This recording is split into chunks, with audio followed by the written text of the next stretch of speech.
What is up, everybody? Episode 4, Shift Change Podcast.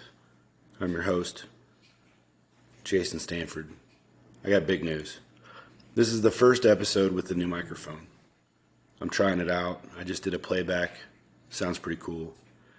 So you have to let me know what you think. Pretty easy to use. It's a Blue Yeti. I'm not making any money from them. Suggested to me by one of my coworkers. And pretty legit.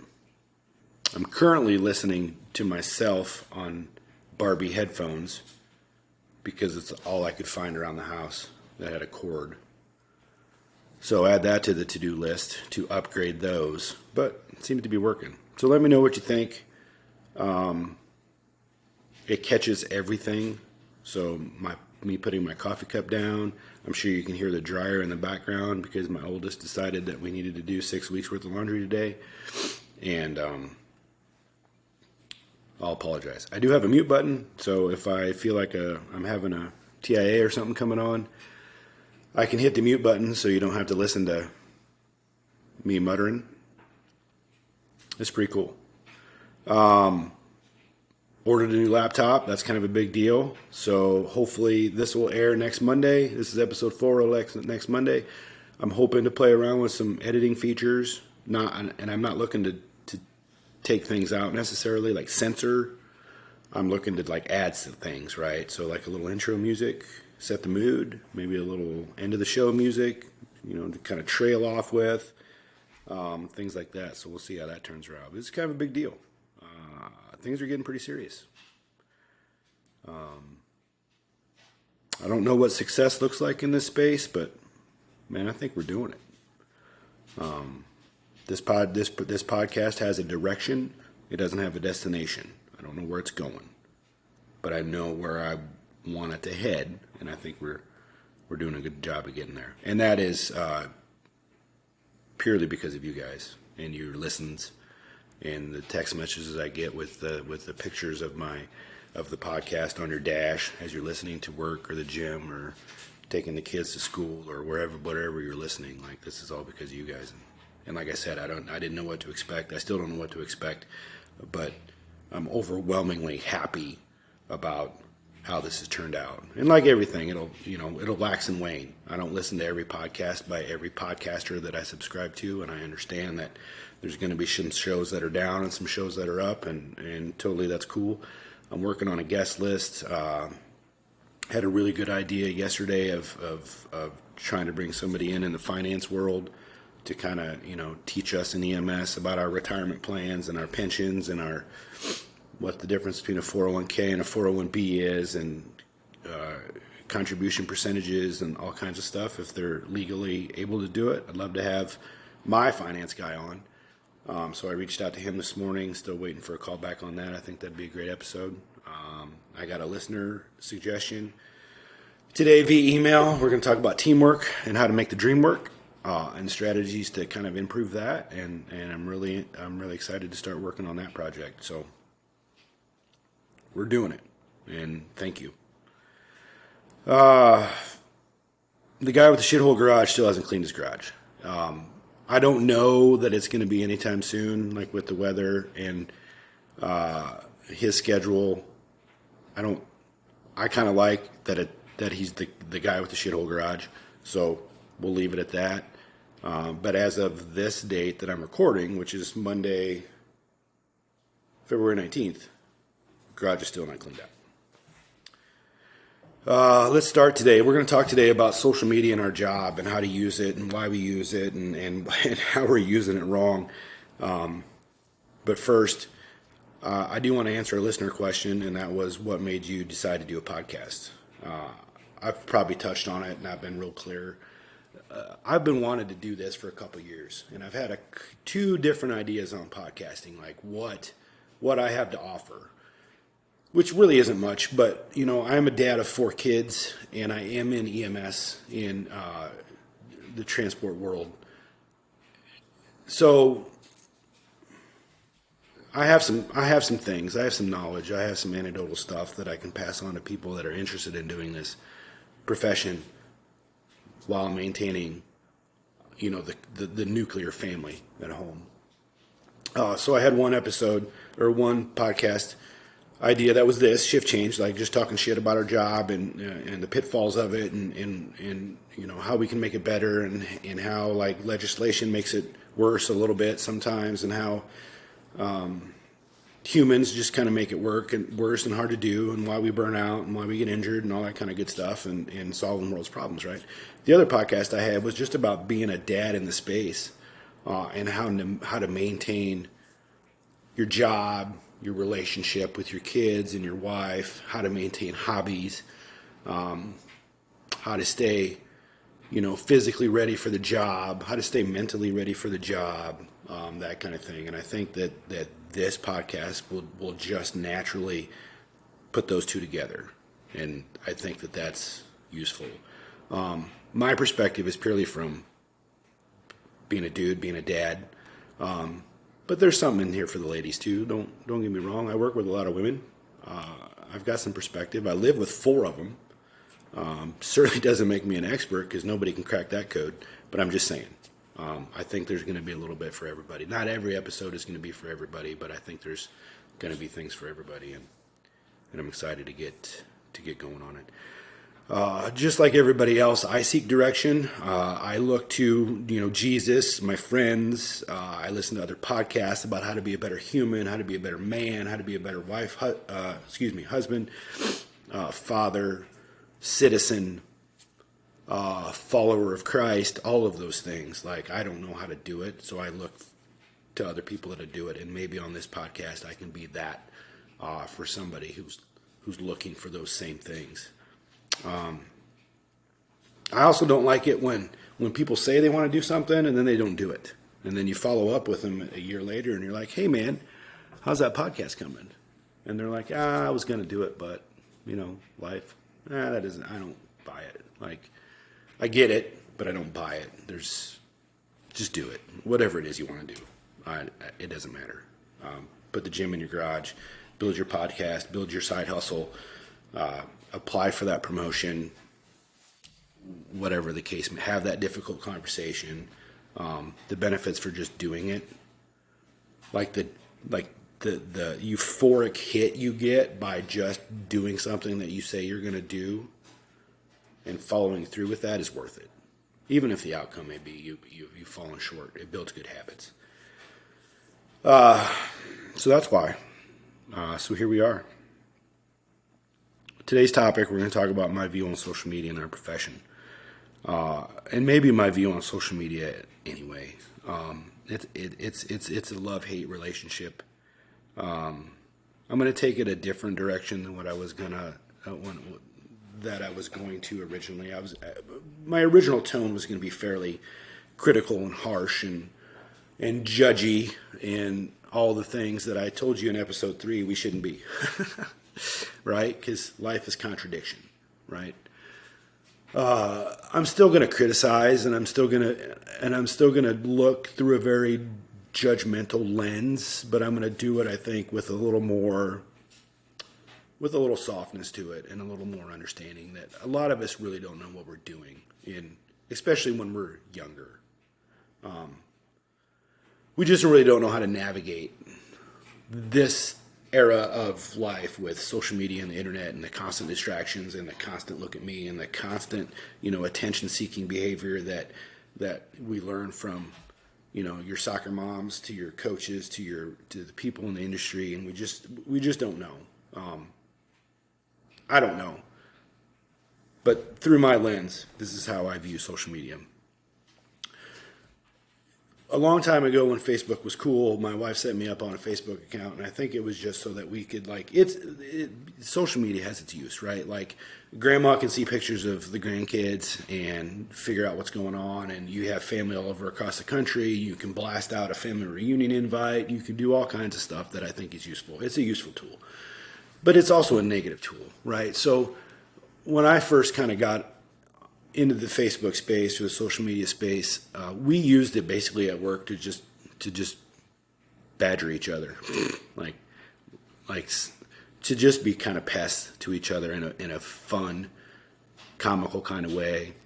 Tag each other in posts that were funny or send each other funny stuff, or, send our diabetic friend Flair about being diabetic with pictures of Wilford Brimley on it. Like, just fun stuff, like what we call the good old days. And then it got to be obviously like a time-consuming venture, right? Where you're scrolling through and you have a bunch of friends on there, 1,000 different people that on Facebook, and you're just scrolling through, and next thing you know, an hour of your life has gone by, and then you don't understand what happened to your day.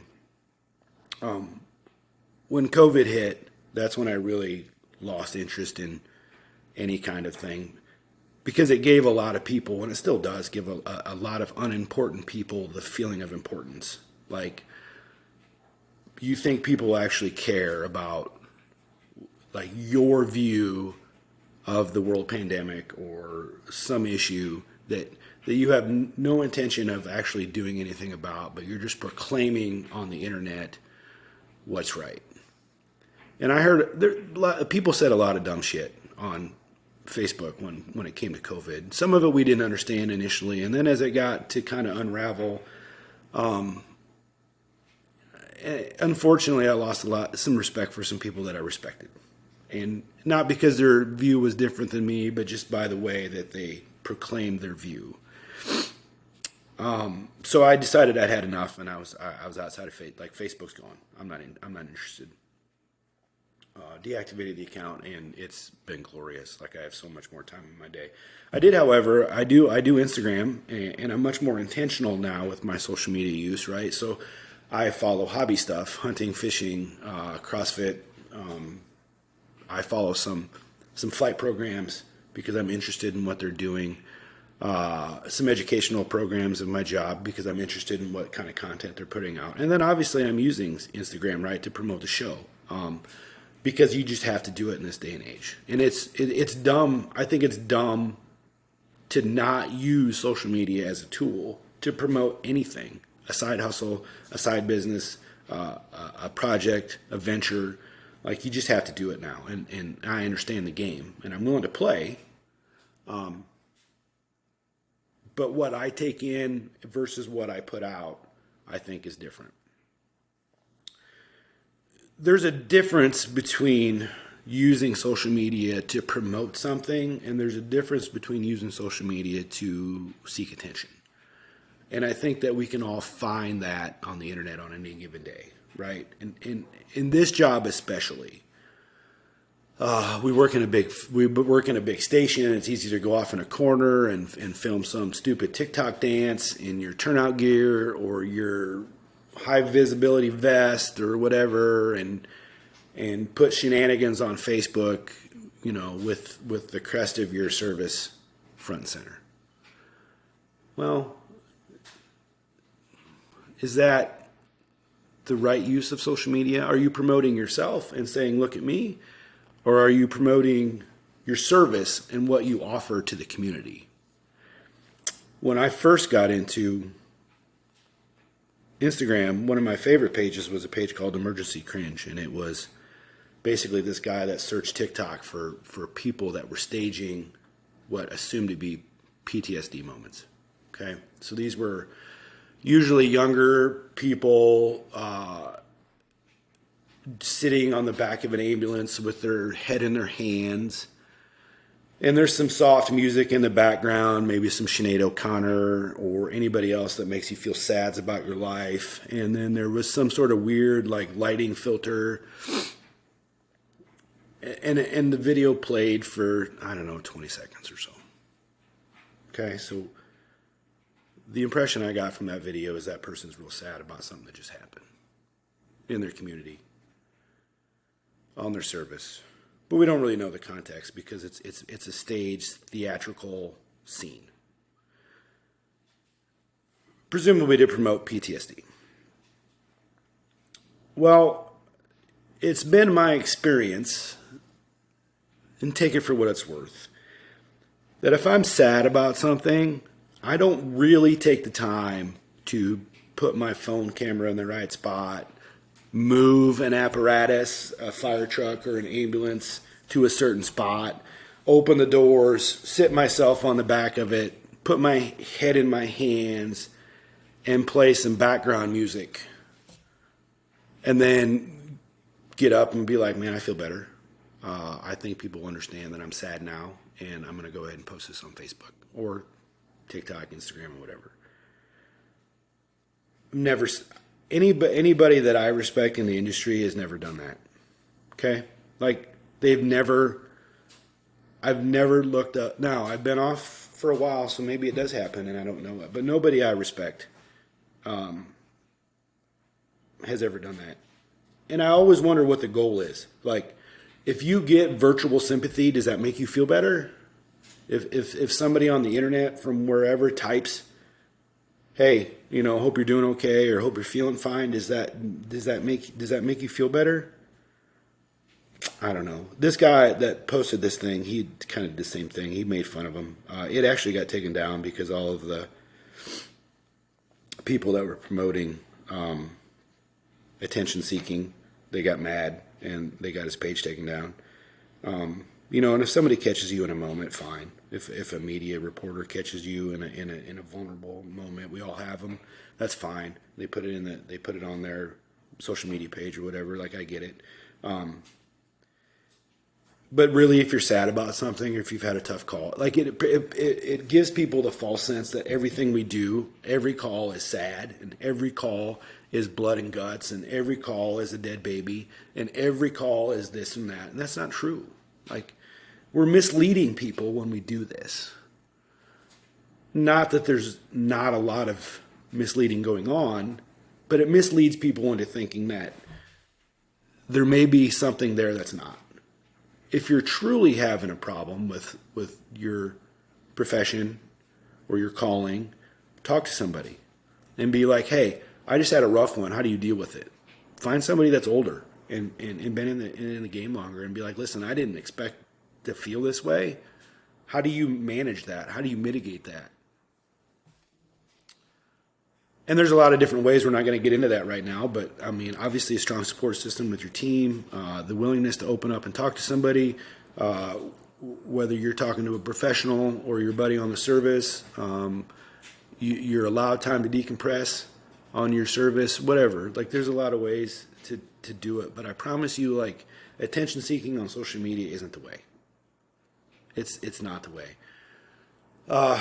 These dumb little dances that everybody does on TikTok in front of their ambulances, like, I don't know.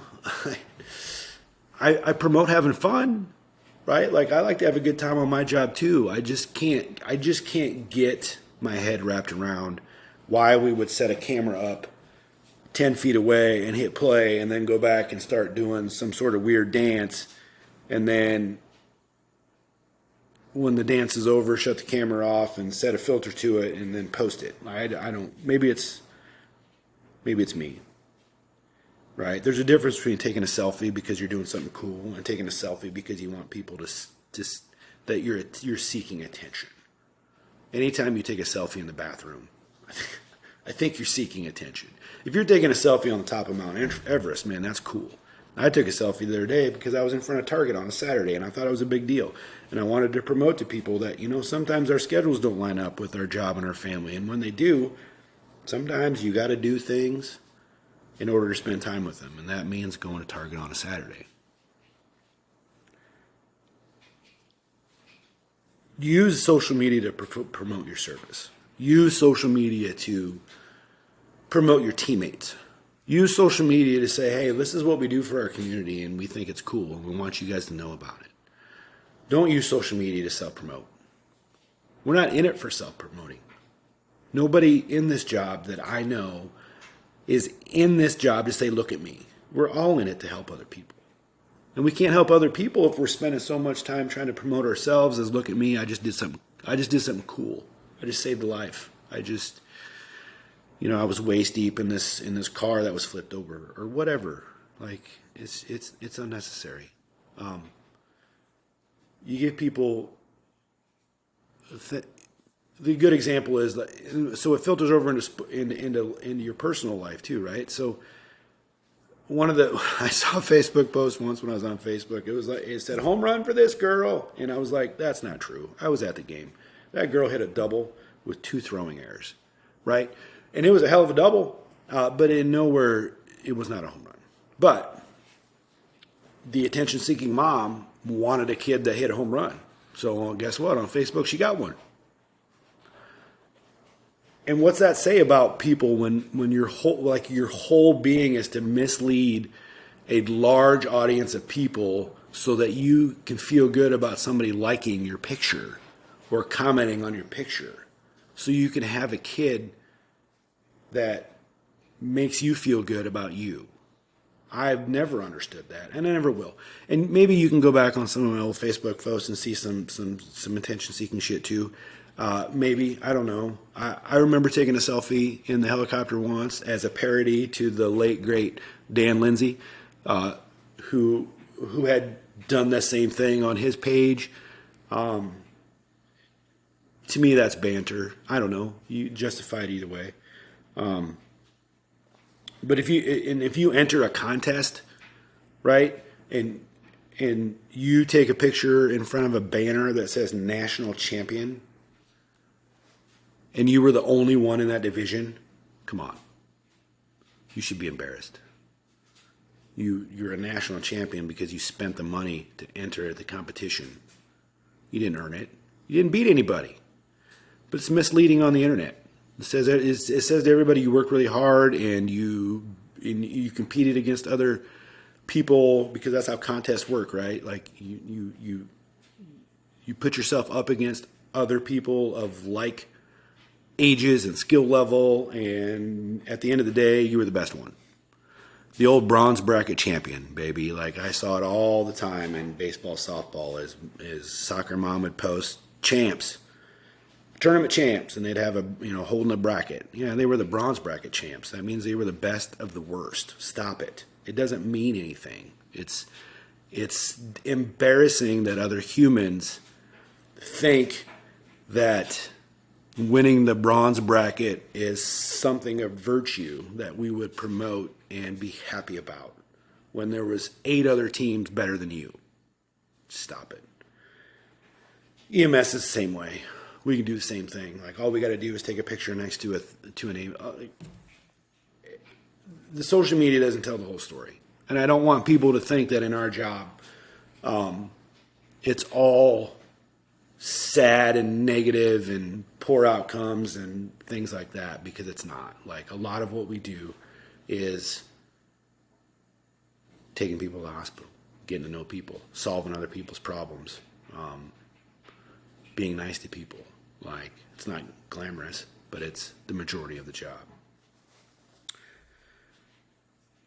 That's all I got on social media. I really do. Like, at the end of the day, like nobody really cares other than your mother, like about what you're doing, how you've done it, why you're doing it. I think you need to find your people if you're really having a hard time in this job. I can tell you my resiliency over the last 20 years has waned for whatever reason. But I also know that I have people in my profession that are going through the same thing. And so I'm able to take from them things. That not being attention-seeking behavior on social media. Just don't mislead people. There's enough of that on the internet. Be true to your service and be true to your calling. Represent your service well. Just be professional. And it shouldn't be that difficult. Today was a short one. Let me know what you think about the new microphone. I can hear my dryer in the background, which is kind of weird, but it is what it is. Next episode, we're going to talk about whether or not you can be you outside of work and some of the unintended consequences that comes with our job. I'll give you an example. I eat really fast. It doesn't matter if I'm at work or at home. I eat really fast. That's an unintended consequence for our job. We'll talk about that next week. Until then, work hard, be kind. Thanks for the boost in the show, and keep listening. And again, if you have any questions, comments, concerns, my email is talk shiftchange@gmail.com. And then, of course, we have the Instagram page, which is talk.shiftchange, @talk.shiftchange on Instagram. Hit me up. Talk to you guys later. Bye.